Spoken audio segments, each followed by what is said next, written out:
जय हिंद everyone, welcome to philo maths. आज हम क्लास 10th का सेकंड चैप्टर पॉलिनोमियल स्टार्ट करने वाले हैं। तो मैं डायरेक्ट 10th के सिलेबस से स्टार्ट करूंगा, जैसे कि हमने ये चैप्टर 9th में भी पढ़ा था। तो पॉलिनोमियल की डेफिनेशंस के बारे में हम अवेयर हैं। तो मैं डायरेक्ट क्लास 10th के सिलेबस से स्टार्ट करता हूँ। मैं कुछ यहाँ पे एग्जाम्पल लिख रहा हूँ पॉलिनोमियल्स के, जैसे कि 17, 2x + 3, x² - 4x + 1, x³ - 2x² + 7। तो ये सारे के सारे एक्सप्रेशंस क्या हैं, पॉलिनोमियल के हैं। अगर हम यहाँ पे हाईएस्ट डिग्री की बात करते हैं तो यहाँ पे हम देखेंगे यहाँ पे डिग्री क्या है, यहाँ पे x मिसिंग है। अगर हम x वेरिएबल ट्रीट कर रहे हैं तो x यहाँ पे मिसिंग है। तो अगर मैं x को इंट्रोड्यूस कराना चाहता हूँ 17 के साथ, तो मैं क्या लिखूँगा, 17x⁻0, क्योंकि वी नो दैट कि x⁻0 की वैल्यू क्या होती है, 1 होती है। तो 17 can be written as 17x⁻0। तो यहाँ से हमें समझ में आया कि अगर कोई भी कांस्टेंट है, जैसे -7 है, 2/3 है, 14 है, अगर हम यहाँ पे x को इंट्रोड्यूस कराना चाहते हैं तो x⁻0 लिख करके हम यहाँ पे x को इंट्रोड्यूस करा सकते हैं। तो अगर मैं highest power of the variable की बात करूँ 17 में, तो यहाँ पे highest power of the variable क्या है, वेरिएबल मिसिंग है। अगर हम इंट्रोड्यूस करें तो 0 लिख करके आएगा। तो यहाँ पे highest power of the variable जो हुई वो क्या हो गई, 0 हो गई। उसी तरीके से जो नीचे एग्जांपल्स लिखे हुए हैं, अगर उसमें हम highest power of the variable देखें तो यहाँ पे क्या है, पावर हाईएस्ट 1 है, तो ये 1 हो गया। यहाँ पे हाईएस्ट पावर क्या है हमारी, 2 है, तो यहाँ पे 2 हो गया। सिमिलरली इस एग्जांपल में highest power of the variable क्या है, 3 है। तो highest power of the variable पे हम इम्फेसाइज क्यों कर रहे हैं इतना ज़्यादा, क्योंकि highest power of the variable is called degree. कि किसी भी पॉलिनोमियल में जो highest power of the variable है उसको हम डिग्री बोलते हैं। तो अगर मैं इस एग्जांपल के डिग्री की बात करूं तो यहाँ हो जाएगी 0, यहाँ पे डिग्री होगी 1, यहाँ पे डिग्री होगी 2 और यहाँ पे डिग्री होगी 3। डिग्री का बहुत बड़ा इंपॉर्टेंट रोल है यहाँ पे। तो डिग्री के बेसिस पे हम क्या करते हैं, पॉलिनोमियल को डिफरेंट कैटेगरी में डिवाइड करते हैं। देखते हैं, हमारा अगर कोई भी कांस्टेंट है, जैसे कि अभी हमने देखा था 7 - 2/3 46, तो यहाँ पे अगर हम वेरिएबल को इंट्रोड्यूस करें तो x⁻0 करके करेंगे। तो जितने भी कांस्टेंट हैं उनकी डिग्री होती है 0। जिन एक्सप्रेशंस की डिग्री 1 होती है उनको हम लीनियर बोलते हैं, जैसे कि हमने लास्ट एग्जाम्पल में देखा था। तो ये क्या हो जाएगा, ये हो जाएगा हमारा लीनियर, ये हो जाएगा हमारा कांस्टेंट। जिनकी डिग्री 2 होती है उनको हम क्वाड्रेटिक बोलते हैं, तो ये हमारा हो जाएगा क्वाड्रेटिक। जिनकी डिग्री 3 होती है उनको हम क्यूबिक बोलते हैं, तो ये हमारा एक्सप्रेशन क्या हो जाएगा, क्यूबिक पॉलिनोमियल हो जाएगा। तो यहाँ पे हमने सीखा कि on the basis of degree हम क्या करते हैं, किसी भी पॉलिनोमियल को डिफरेंट कैटेगरी में डिवाइड करते हैं। अब हम इनका आइडियल केस देखते हैं। कुछ एग्जाम्पल्स हमने यहाँ पे लिखे हुए हैं। अगर हम कांस्टेंट पॉलिनोमियल को देखें तो इसमें वेरिएबल मिसिंग होता है, तो इसको हम k की तरह से डिनोट कर सकते हैं। अगर हम लीनियर की बात करें तो लीनियर एक्सप्रेशन में ax + b फॉर्म हमारी मिल जाती है। इसको हम ax + b से कंपेयर कर सकते हैं, जहाँ पे ये हमारे a और b क्या हैं, a और b यहाँ पे रियल नंबर्स हैं। हम क्वाड्रेटिक की बात करें तो क्वाड्रेटिक को हम ax² + bx + c से कंपेयर कर सकते हैं, जहाँ पे a b c क्या हैं, ये हमारे रियल नंबर्स हैं, क्योंकि वेरिएबल हमारा क्या है, x है। अगर हम क्यूबिक की बात करें तो क्यूबिक को हम ax³ + bx² + cx + d से कंपेयर कर सकते हैं। Again a b c d यहाँ पे क्या है, हमारे रियल नंबर्स हैं। अगर हम बाई क्वाड्रेटिक को देखें तो ax⁴ + bx³ + cx² + dx + e से कंपेयर कर सकते हैं। Again a b c d यहाँ पे क्या है, e, ये हमारे रियल नंबर्स हैं। अब यहाँ पे एक इम्पॉर्टेंट चीज़ है, हम बोलते हैं कि a जो है वो 0 नहीं हो सकता है किसी भी एक्सप्रेशन में, क्योंकि a अगर हमारा 0 हुआ तो यहाँ से ये टर्म गायब हो जाएगा, इस एक्सप्रेशन से ये टर्म गायब हो जाएगा, इस एक्सप्रेशन से ये टर्म गायब हो जाएगा, इस एक्सप्रेशन से a वाला टर्म गायब हो जाएगा। तो जो लीनियर है वो लीनियर रह नहीं जाएगा, वो कांस्टेंट बन जाएगा। जो क्वाड्रेटिक है वो लीनियर बन जाएगा, क्योंकि हाईएस्ट डिग्री वाला जो टर्म है, हाईएस्ट पावर वाला जो टर्म है वो गायब हो जाएगा a 0 होने से। अगर क्यूबिक में a 0 हुआ तो ये क्या बन जाएगा, हमारा क्वाड्रेटिक बन जाएगा। अगर बाई क्वाड्रेटिक में a0 हुआ तो ये हमारा क्या बन जाएगा, क्यूबिक बन जाएगा। इसीलिए ये बहुत इंपॉर्टेंट चीज़ है कि इन सारे जो आइडियल केसेस लिखे हुए हैं कि किसी भी लीनियर को हम ax प्लस बी से कंपेयर कर सकते हैं, किसी भी क्वाड्रेटिक को हम ax square plus bx plus c से कंपेयर कर सकते हैं, किसी भी क्यूबिक को हम इस फॉर्म में डिनोट कर सकते हैं, किसी भी बाई क्वाड्रेटिक को हम इस फॉर्म में डिनोट कर सकते हैं, तो यहाँ पे a0 नहीं होना चाहिए, क्योंकि अगर a0 हुआ तो क्वाड्रेटिक नहीं रह जाएगा, वो लीनियर बन जाएगा। आई होप ये चीज़ें आपको अंडरस्टूड है। अब हम ज्योमेट्रिकल रिप्रेजेंटेशन के बारे में चलते हैं। क्लास 9th में जैसा कि हमने देखा था कि कोई भी अगर ग्राफ है आपके पास, कि अगर हमारे पास कोई भी ग्राफ है तो उसको हम आसानी से कार्टेशियन प्लेन पे कोऑर्डिनेट सिस्टम की मदद से हम उसे प्लॉट कर सकते हैं। मैं यहाँ पे लीनियर से स्टार्ट कर रहा हूँ। सपोज़ हमारे पास कोई भी लीनियर एक्सप्रेशन अगर है x+2, तो हमारे पास जो कोऑर्डिनेट एक्सेस होती थी वो x और y के कॉम्बिनेशन से मिलती थी। तो अगर हमारे पास कोई पॉलिनॉमियल है x+2, तो हम क्या करेंगे, इसे y = x+2 से डिनोट करते हैं कि कोई भी हमारा पॉलिनॉमियल था px जिसमें x वेरिएबल था x+2, इसको अगर हम प्लॉट करेंगे तो हमें कुछ इस तरीके का ग्राफ मिलेगा। हम प्लॉट करके देख सकते हैं। 9th पे हमने काफ़ी प्लॉट किए थे पॉलिनॉमियल्स के, लीनियर के किए थे हमने। तो ये ऐसा मिलेगा। और अगर हम इस ग्राफ को स्टडी करेंगे तो ये यहाँ पे क्या कर रहा है, x एक्सिस को इंटरसेक्ट कर रहा है, जो कि अगर x की वैल्यूज़ हम यहाँ पे देखें तो x की वैल्यू -2 पे ये क्या करेगा, इसे कट करेगा। अब इस पॉलिनॉमियल में हम x की जगह पे -2 पुट करते हैं, तो px हमारा क्या था, x+2 था। अगर हम x की जगह पे -2 पुट करें, जहाँ पे ये क्या कर रहा है, इसे x एक्सिस को कट कर रहा है, तो ये हो जाएगा -2 + 2 विच इज़ इक्वल्स टू 0। तो -2 पुट करने पे क्या है, हमें 0 मिल रहा है। तो क्लास 9th का एक कॉन्सेप्ट यहाँ से आता है, ज़ीरोज़ ऑफ द पॉलिनॉमियल का। किसका, ज़ीरोज़ ऑफ द पॉलिनॉमियल का। ज़ीरोज़ ऑफ द पॉलिनॉमियल का कॉन्सेप्ट क्या था, एक बार रिकॉल कर लेते हैं कि अगर हमारे पास कोई भी पॉलिनॉमियल px है और कोई भी कांस्टेंट अगर हमारे पास k है, तो अगर pk की वैल्यू 0 हो रही है, यानी कि at the place of variable अगर हम इस कांस्टेंट को किसी भी कांस्टेंट को पुट करते हैं और हमें आंसर 0 मिल रहा है, जैसा कि इस केस में हुआ, y = x+2 था हमारे पास, और हमने जब यहाँ पे -2 पुट किया तो हमारा जो px था, जो हमारा px x+2 था, वो -2 पुट करने पे क्या हो गया था, 0 मिल गया था। तो जिस वैल्यू पे ये हमें 0 मिलता है वो वैल्यू क्या होती है, हमारी 0 कहलाती है। यानी यहाँ पे हम बोल सकते हैं कि x = -2 is a zero of the polynomial x+2। तो इसका कंक्लूज़न क्या है, कंक्लूज़न यहाँ पे ये है कि अगर कोई भी ग्राफ हम प्लॉट करते हैं, चाहे वो लीनियर का हो, क्वाड्रेटिक का हो, क्यूबिक का हो, व्हाटएवर इट इज़, तो ग्राफ वेरिएबल की जो एक्सिस है, एक्स एक्सिस को जहाँ पे कट करता है वो पॉइंट उसका 0 कहलाता है। तो अगर हमने अभी लीनियर को प्लॉट किया था, हमने अभी y = x+2 को प्लॉट किया था, तो हमने देखा कि इस पॉलिनॉमियल के कितने ज़ीरोज़ हमारे पास आए, केवल एक बार ये एक्स एक्सिस को इंटरसेक्ट कर रहा है तो 1 0 हुआ। अब सिमिलरली अगर कोई ग्राफ में प्लॉट करता हूँ दूसरा लीनियर का ही, और वो मुझे इस तरीके से मिलता है जो कि पैरेलल टू एक्स एक्सिस आ रहा है, तो पैरेलल टू एक्स एक्सिस अगर ये आ रहा है तो ये एक्स एक्सिस को कहीं पे भी इंटरसेक्ट नहीं कर रहा है, कट नहीं कर रहा है। तो ऊपर वाले एग्जाम्पल में जैसे हमने देखा था कि कितने ज़ीरोज़ थे, तो इस वाले में 1 0 आ रहे थे। अब यहाँ पे कहीं पे भी अगर कट नहीं कर रहा है तो इसमें क्या होगा, 0 एग्जिस्ट ही नहीं करेगा, नो 0।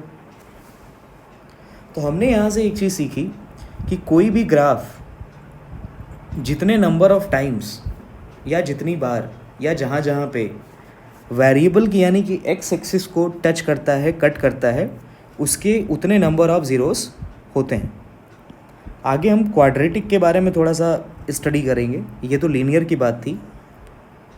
तो यहाँ पे हमने देखा कि लीनियर के एक ज़ीरो भी हो सकते हैं और ऐसा भी हो सकता है कि लीनियर के कोई भी ज़ीरो ना हो। जैसे कि पहले एग्जाम्पल में हमने देखा कि यहाँ पे लीनियर के एक ज़ीरो थे और नीचे वाले एग्जाम्पल लीनियर के कोई भी ज़ीरो नहीं थे। अब हम आगे क्वाड्रेटिक के बारे में स्टडी करते हैं। सपोज हमने क्वाड्रेटिक को प्लॉट किया, किसी भी क्वाड्रेटिक पॉलिनोमियल को हमने प्लॉट किया, तो क्वाड्रेटिक का जो आइडियल केस होता है वो होता है ax² + bx + c। ए ज़ीरो नहीं हो सकता है। अगर हम इसको प्लॉट करेंगे तो हमारे पास डिफरेंट प्लॉट्स आ सकते हैं। देखते हैं, ये जितने भी ज्योमेट्रिकल फिगर्स हमने बनाए हैं यहाँ पे, ये सब एक स्पेशल शेप के हैं, या तो यू टाइप के शेप के हैं या तो इन्वर्टेड यू के शेप के हैं। इसको हम बोलते हैं पैराबोला। तो यहाँ से एक क्वेश्चन बन सकता है कि जो भी हमारा क्वाड्रेटिक एक्सप्रेशन होता है, जैसे हमने अगर लिया कोई भी quadratic expression y = ax² + bx + c, कि अगर हम प्लॉट करने चले तो x और y एक्सिस की मदद से हमें प्लॉट करना पड़ेगा। तो y = ax² + bx + c अगर एक्सप्रेशन को हम प्लॉट कर रहे हैं तो इसका जो प्लॉट है वो हमें इसी शेप का मिलता है, या तो यू शेप का मिलेगा या तो इन्वर्टेड यू शेप का मिलेगा। और इस शेप को हम क्या बोलते हैं? पैराबोला बोलते हैं। अब यहाँ पे कुछ एग्जांपल्स में पैराबोला यू शेप का है, कुछ केस में इन्वर्टेड शेप का है। इसका सिग्निफिकेंस क्या है?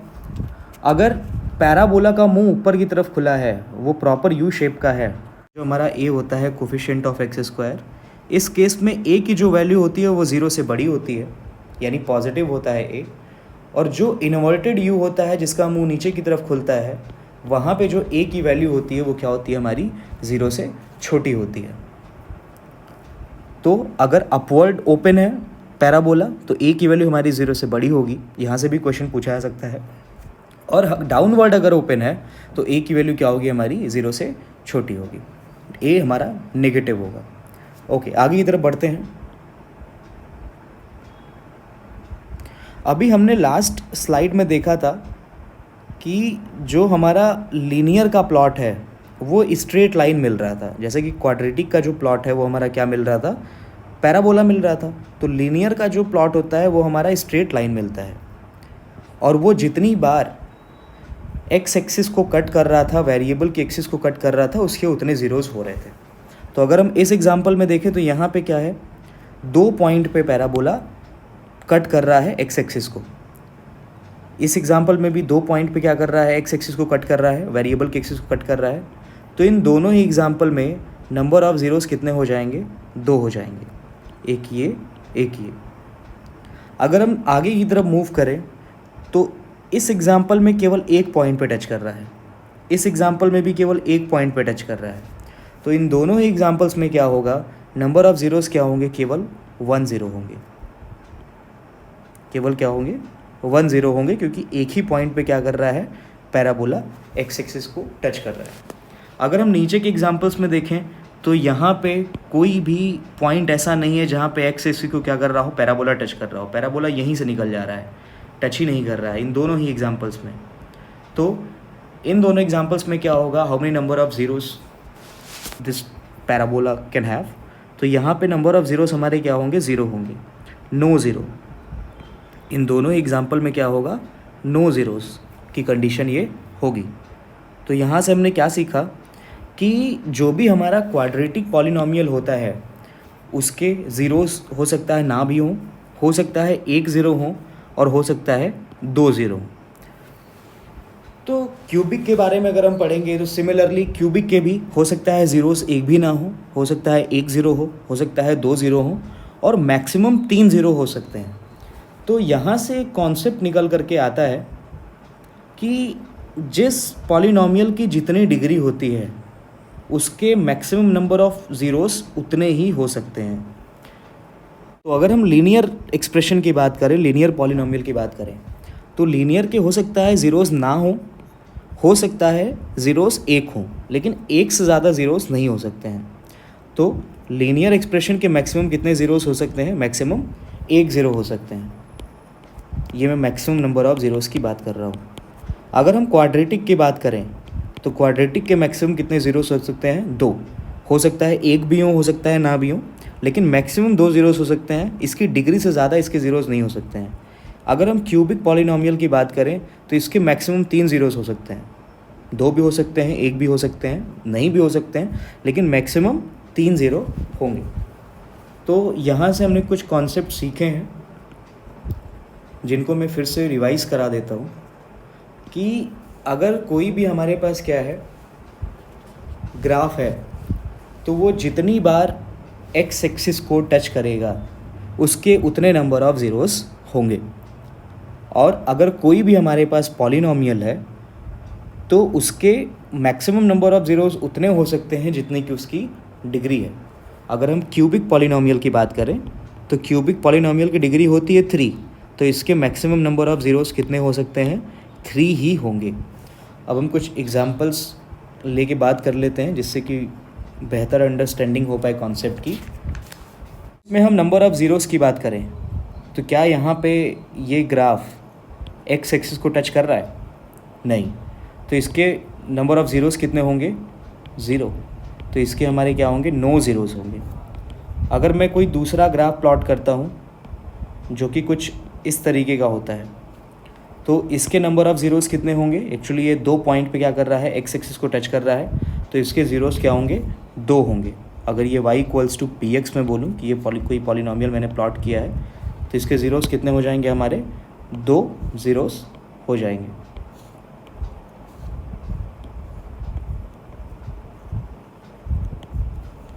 कुछ और एग्जांपल्स भी हम देख लेते हैं।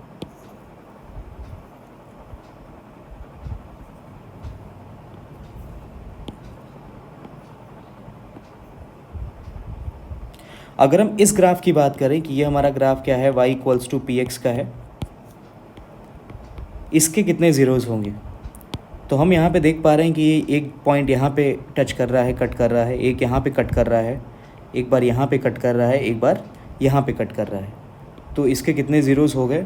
1 2 3 4। एक्स एक्सिस को यानी कि वेरिएबल के एक्सिस को जितनी बार भी कट करेगा या टच करेगा उतने नंबर ऑफ़ ज़ीरोस इसके होंगे। तो इसके कितने ज़ीरोस हो गए? 4 ज़ीरोस इसके होंगे। ओके,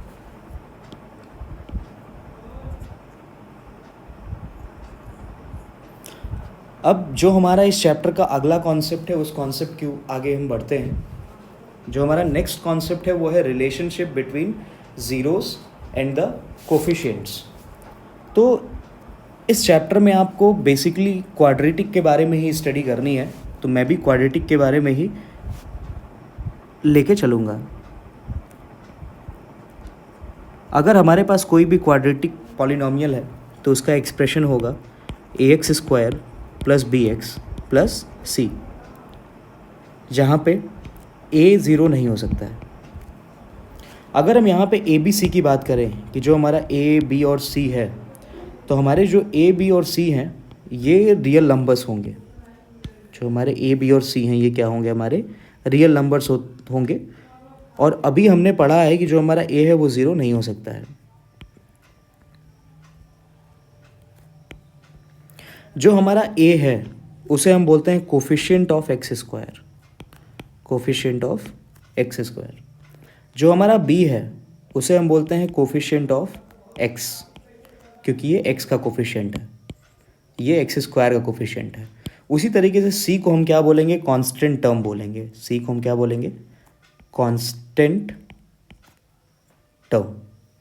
हमने देखा कि x² का कोफिशिएंट a है, x का कोफिशिएंट b है और कांस्टेंट टर्म हमारा c है। तो ये हमारे रहे कोफिशिएंट्स।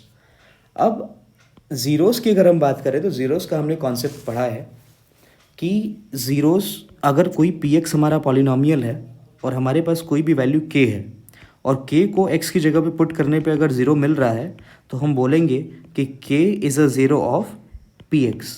ज़ीरो का नाम ही है ज़ीरो, इसका मतलब कि अगर उसे at the place of variable हम पॉलिनोमियल में पुट करें तो वो उसकी वैल्यू को क्या कर देगा? 0 कर देगा। मैं अगर एज्यूम करता हूँ कि हमारे पास जो ax² + bx + c पॉलिनोमियल है, इसके 2 ज़ीरोज़ हैं अल्फ़ा और बीटा। इसके क्या हैं? 2 ज़ीरोज़ हैं अल्फ़ा और बीटा।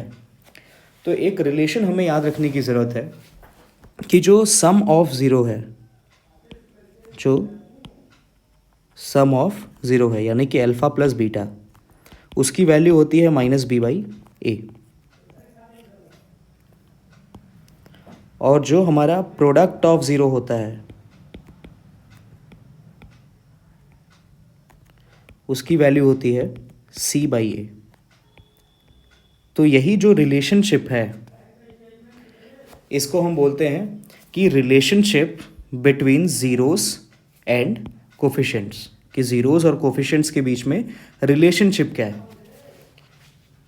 ये बहुत ही इम्पॉर्टेंट रिलेशनशिप है, इसे अच्छे से याद रखने की ज़रूरत है क्योंकि इसका आगे बहुत ज़्यादा यूज़ हम क्वेश्चंस में करेंगे कि alpha plus beta equals to -b/a, alpha into beta equals to c/a। अब हम यहाँ से कुछ क्वेश्चंस पूछे जाते हैं, उन क्वेश्चंस को कंसिडर करते हैं। पहले मैं एनसीईआरटी के ही कुछ क्वेश्चंस को ले रहा हूँ। अगर आप एनसीईआरटी में देखेंगे तो आपको relationship between zeros and coefficient जो हमने भी पढ़ा है उसको वेरीफाई करने के लिए क्वेश्चन आता है, और ये क्वेश्चन हर साल आपको पेपर में दिख जाएगा। एक ऐसे स्टार्ट करते हैं। सपोज़ आपके पास एक क्वाड्रेटिक पॉलिनोमियल है x² -2x -8। अगर मैं इस एक्सप्रेशन को हमारे universal case ax² + bx + c से कंपेयर करता हूँ तो यहाँ पे क्या मिलेगा, हमें a की वैल्यू जो मिलेगी वो मिलेगी 1, क्योंकि x² का कोफिशिएंट यहाँ a है, यहाँ पे x² का कोफिशिएंट 1 है। अगर हम x के कोफिशिएंट की बात करें तो यहाँ पे -2 है और यहाँ पे x का कोफिशिएंट b है, तो यहाँ से हमें क्या मिला कि b = -2। अगर हम प्योर कांस्टेंट की बात करें तो यहाँ पे प्योर कांस्टेंट है -8 और यहाँ पे है c, तो हमें c की वैल्यू मिल गई -8। तो ये हमारे क्या आ गए, ये हमारे आ गए कोफिशिएंट्स। अब अगर हम ज़ीरोस की बात करें तो हमने क्लास 9th में बहुत अच्छी तरीके से पढ़ा था कि ज़ीरोस कैसे फाइंड करे जाते हैं क्वाड्रेटिक पॉलिनोमियल के। तो सबसे ज़्यादा कन्वीनियंट तरीका जो होता है वो होता है स्प्लिटिंग द मिडिल टर्म। तो अगर मैं x² - 2x - 8 को स्प्लिटिंग द मिडिल टर्म से सॉल्व करता हूँ तो हमें क्या करना होगा, 2 को स्प्लिट करना होगा, और ये लास्ट का साइन क्या है, माइनस है, यानी कि 2 को हमें इस तरीके से स्प्लिट करना होगा कि दो नंबर्स को सब्ट्रैक्ट करने पे कितना है, 2 आए, और उन्हीं दोनों को मल्टीप्लाई करने पे कितना है, फर्स्ट इंटू लास्ट। यहाँ पे फर्स्ट क्या है, 1 है, और लास्ट क्या है, 8 है, तो 8 1 ज़ा 8 आए। ऐसे दो नंबर जिनको सब्ट्रैक्ट करने पे 2 और मल्टीप्लाई करने पे 8 आए वो हैं 4 और 2। तो हम 2 की जगह पे 4 - 2 लिख सकते हैं। अब फर्दर अगर हम ब्रैकेट को ओपन करेंगे तो ये हमारा आएगा x² - 4x - +2x - 8। अब दो टर्म्स की हम ग्रुपिंग करेंगे एक साथ और इनमें कॉमन लेंगे। इन दोनों टर्म्स में कॉमन है x, तो हमें मिलेगा x - 4, और इसी x - 4 को हम रिपीट करेंगे तो x में मैं क्या मल्टीप्लाई करूं कि 2x बन जाए। तो x में अगर हम +2 का मल्टीप्लाई करेंगे तो ये 2x बनता है, और फिर आगे हम चेक भी कर लेंगे कि +2 और -4 का प्रोडक्ट क्या -8 आ रहा है कि नहीं। अगर आ रहा है इसका मतलब कि हमने सही किया है। अब इन दोनों टर्म्स में हमें कॉमन क्या मिल रहा है, एक टर्म ये है, एक टर्म ये है। साफ साफ हम देख सकते हैं कि यहाँ पे हमारा कॉमन x - 4 है। अगर हम x - 4 कॉमन लेते हैं तो यहाँ पे x बचेगा और यहाँ पे +2 बचेगा, तो x + 2 हमारा मिल गया। अब अगर हम ज़ीरोस की बात करें तो यहाँ से हमें एक ज़ीरो मिलेगा कि x - 4 को अगर हम ज़ीरो करते हैं तो x की वैल्यू हमें मिलेगी 4, और यहाँ से हमें x की वैल्यू क्या मिलेगी, -2 मिलेगी। तो हमने सॉल्व किया तो हमें पता चला कि इसके दो ज़ीरोज़ होंगे, एक होगा अल्फ़ा = 4 और एक हम लेंगे बीटा = -2। तो हमारे यहाँ पे ज़ीरोज़ भी आ चुके हैं, ये हमारे ज़ीरोज़ हैं अल्फ़ा और बीटा, और ये जो ABC हमारे आए हैं ये हमारे क्या आए हैं, कोफिशिएंट आए हैं। तो क्वेश्चन ने बोला था कि भाई पहले ज़ीरोज़ को फाइंड करो, कोफिशिएंट्स तो ऑलरेडी दिए हुए थे क्वेश्चन में, उसके बाद इनके बीच में रिलेशनशिप को वेरीफाई करिए। देखते हैं रिलेशनशिप कैसे वेरीफाई होगी। हमने भी पढ़ा है कि जो रिलेशनशिप होती है वो होती है alpha plus beta equals to -b/a। जब सारी वैल्यूज़ हमारे पास आ चुकी हैं तो हम वैल्यूज़ को पुट करते हैं। तो अल्फ़ा और बीटा की वैल्यूज़ हमारे पास है 4 और -2, तो हम पुट करेंगे। तो अल्फ़ा की वैल्यू है 4 और बीटा की वैल्यू है -2 इक्वल्स टू -b/a। अब अगर हम b और a की बात करें तो b की वैल्यू हमारी थी -2 और a की वैल्यू थी 1। पुट करते हैं, b की वैल्यू थी -2 और a की वैल्यू थी 1। सॉल्व करेंगे फर्दर तो 4 -2 इक्वल्स टू माइनस और माइनस मिलके हमारा प्लस हो जाएगा, तो यह आएगा +2। 4 - 2 हमें मिलता है 2। तो दोनों साइड क्या है, 2 आ रही है जो कि इक्वल है। तो ये क्या हो गया, वेरीफाइड हो गया कि relationship between zeros and coefficient यानी कि alpha plus beta equals to -b/a क्या हो गया हमारा यहाँ से वेरीफाई हो गया। अब हम दूसरे रिलेशनशिप को वेरीफाई करते हैं जो कि होता है प्रोडक्ट ऑफ जीरोस यानी कि alpha into beta equals to c/a। ये हमारा फर्स्ट था, ये हमारा सेकंड है। अब अगेन अल्फ़ा और बीटा की वैल्यू रखते हैं। तो अल्फ़ा था 4 इंटू बीटा था -2। अब अगर हम c की बात करें तो c हमारे पास कितना था, -8 और a था 1। तो -8 और 1 पुट करते हैं। तो c था -8 और a था 1। इसको आगे सॉल्व करेंगे तो 4 इंटू -2 -8 होता है हमारा, और इस साइड भी हमारा आया -8। तो यहाँ पे भी दोनों साइड्स इक्वल आ रही हैं, -8 इक्वल्स टू -8। तो ये भी हमारा रिलेशन जो है कोफिशिएंट्स में और ज़ीरोस में ये भी वेरीफाई हो चुका है। आई होप ये सॉल्यूशन आपको अच्छी तरीके से समझ में आया होगा। मैं फिर से रिवाइज करा दे रहा हूँ। कोई भी क्वाड्रेटिक एक्सप्रेशन आपको देगा, जैसे कि यहाँ था x² - 2x - 8, कि इसके आप पहले ज़ीरोस फाइंड करिए। तो स्प्लिटिंग द मिडिल टर्म की मदद से हमने क्या किया, इसके ज़ीरोस फाइंड किए जो कि आए 4 और -2। इनके ज़ीरोस को हम अल्फ़ा और बीटा से डिनोट करते हैं, और ax² + bx जो कि यूनिवर्सल केस होता है क्वाड्रेटिक का, उससे हमने कंपेयर किया तो हमें a की, b की और c की वैल्यूज़ मिल गई। अब हमारे पास दो रिलेशनशिप होते हैं, एक होता है alpha plus beta equals to -b/a और एक होता है alpha into beta equals to c/a। दोनों में हमने alpha, beta, c, a, b सबकी वैल्यूज़ पुट की और दोनों साइड्स को इक्वल प्रूफ किया, जिससे कि ये फार्मूला क्या हुआ हमारा वेरीफाई हो गया। एक और क्वेश्चन हम देखेंगे जिससे कि बेहतर अंडरस्टैंडिंग हो पाए। ये भी हम एनसीईआरटी का ही एक क्वेश्चन ले रहे हैं। एक क्वेश्चन है हमारे पास 4u² + 8u। अब जैसे कि हम मैक्सिमम क्वेश्चंस में x को वेरिएबल लेते थे, यहाँ पे u वेरिएबल है। अब अगर इसके ज़ीरोस को फाइंड करना होगा, सबसे पहले हम कोफिशिएंट्स को फाइंड करते हैं। तो कोफिशिएंट को फाइंड करने के लिए हमें इसे ax² + bx + c से कंपेयर करना होगा, लेकिन यहाँ पे x की जगह पे वेरिएबल u है। तो जो हमारा एक्सप्रेशन ax² + bx + c होता था, अब हम उसे au² + bu + c से कंपेयर करेंगे, क्योंकि अब हमारा जो वेरिएबल है वो x नहीं होकर के u है। जब हम कंपेयर करेंगे तो यहाँ पे हम देख रहे हैं u² का कोफिशिएंट a, यहाँ पे u² का कोफिशिएंट 4 है। तो a की वैल्यू क्या हो गई हमारे पास, 4 हो गई। b की बात करते हैं। b की अगर हम बात करें तो b यहाँ पे u का कोफिशिएंट है और यहाँ पे u का कोफिशिएंट कितना है, 8 है। तो हमारा जो b है वो 8 आएगा। और अगर हम c की बात करें तो यहाँ पे कांस्टेंट c है, यहाँ पे कांस्टेंट मिसिंग है, यानी कि वो क्या रहा होगा, 0 रहा होगा। तो c की वैल्यू हमारे पास क्या आ गई, 0 आ गई। यहाँ से a b c की वैल्यूज़ आ चुकी हैं। अब हमें क्या करना है, ज़ीरोज़ निकालना है। तो ज़ीरोज़ निकालने के लिए एक्सप्रेशन को पहले 0 के इक्वल करते हैं। अब यहाँ पे तीनों टर्म्स एग्जिस्टेंस में नहीं है, तो स्प्लिटिंग द मिडिल टर्म हम नहीं लगाएंगे। अगर हम यहाँ देखें तो यहाँ पे 4u कॉमन मिल रहा है दोनों टर्म्स में। 4u अगर हम यहाँ से कॉमन लेते हैं तो यहाँ पे बचेगा u, प्लस अगर हम 4u यहाँ से कॉमन लेते हैं तो यहाँ पे बचेगा 2। अब हमें पता है कि नंबर्स का प्रोडक्ट अगर 0 है तो उनमें से कोई एक नंबर ज़रूर 0 होगा। 4 0 हो नहीं सकता है यहाँ पे, तो या तो u ज़ीरो होगा या तो u प्लस टू ज़ीरो होगा। u की वैल्यू यहाँ से मिलेगी -2। तो यहाँ से दो ज़ीरोज़ आए, एक अल्फ़ा आया जो कि ज़ीरो आया और एक बीटा आया जो कि -2 आया। एक को हम अल्फ़ा मान लेते हैं, एक को हम बीटा मान लेते हैं। अब हम अपने रिलेशनशिप को वेरीफाई करेंगे, यहीं कर लेते हैं।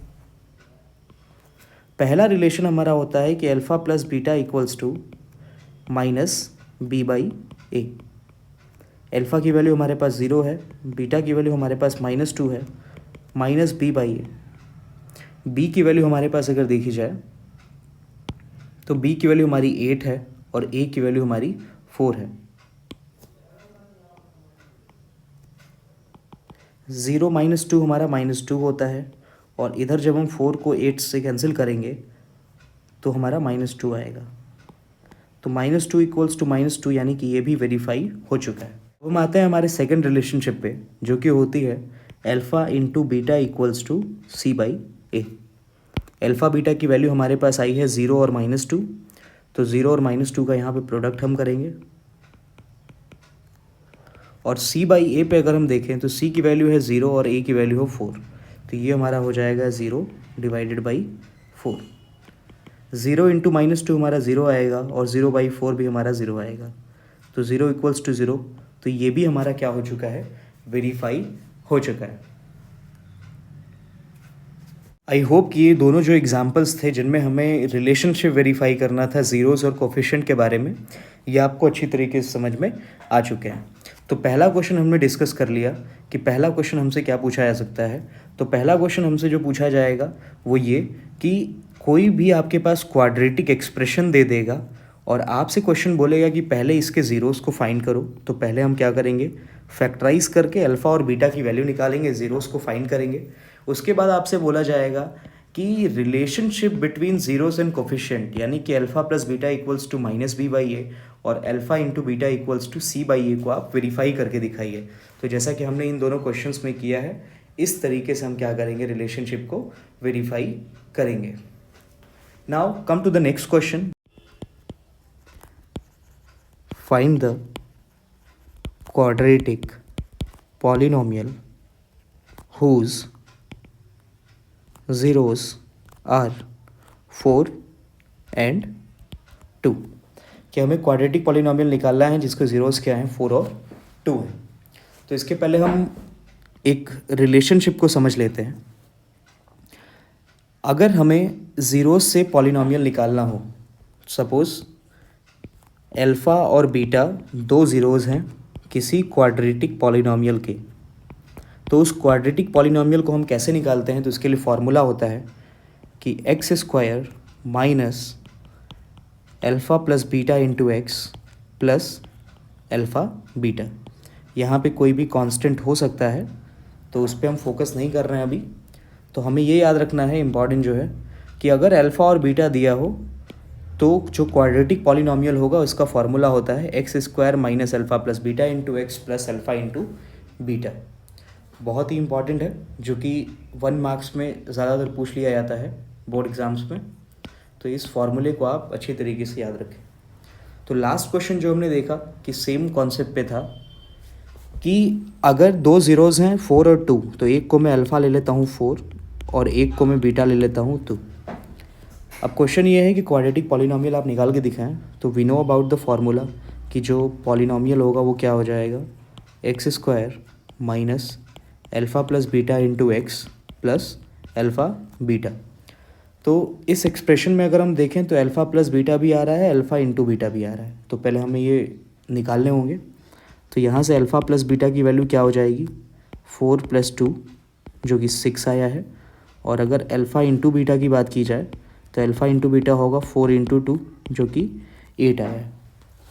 अब इसमें पुट करते हैं इन वैल्यूज़ को, तो एक्सप्रेशन हमारा क्या हो जाएगा, x² माइनस 6x प्लस 8 कि वो polynomial x² minus 6x plus 8 होगा जिसके ज़ीरोज़ 4 और 2 होंगे।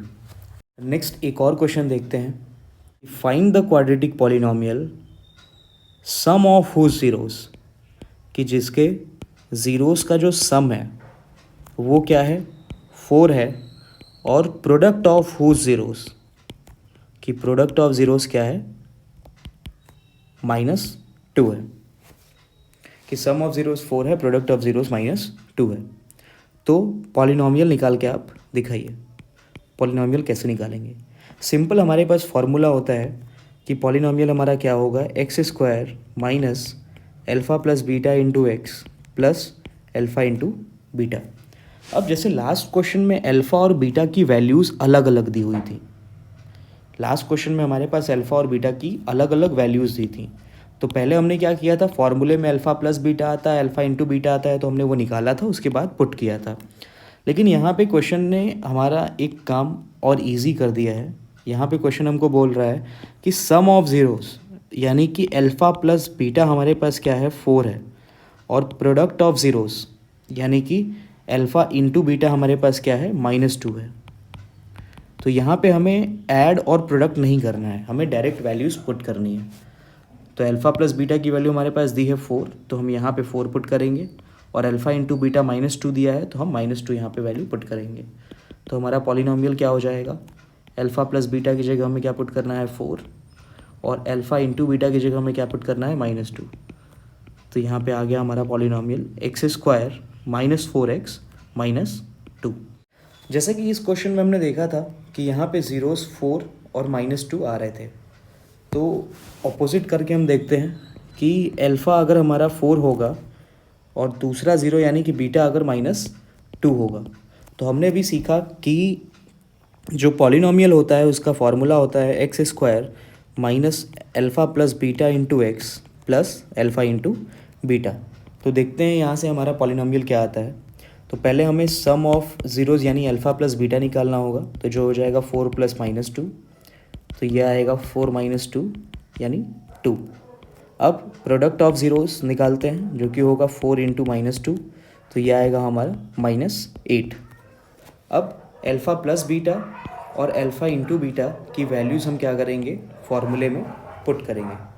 अल्फ़ा प्लस बीटा हमारे पास क्या आ चुका है, 2, तो यहाँ पे हम रखेंगे 2, और अल्फ़ा इंटू बीटा हमारा आया है -8। अब इसको जब सॉल्व करेंगे तो ये हमारा आएगा x² माइनस 2x माइनस 8, यानी कि वो पॉलिनॉमियल होगा x² माइनस 2x माइनस 8 जिसके ज़ीरोज़ 4 और -2 होंगे।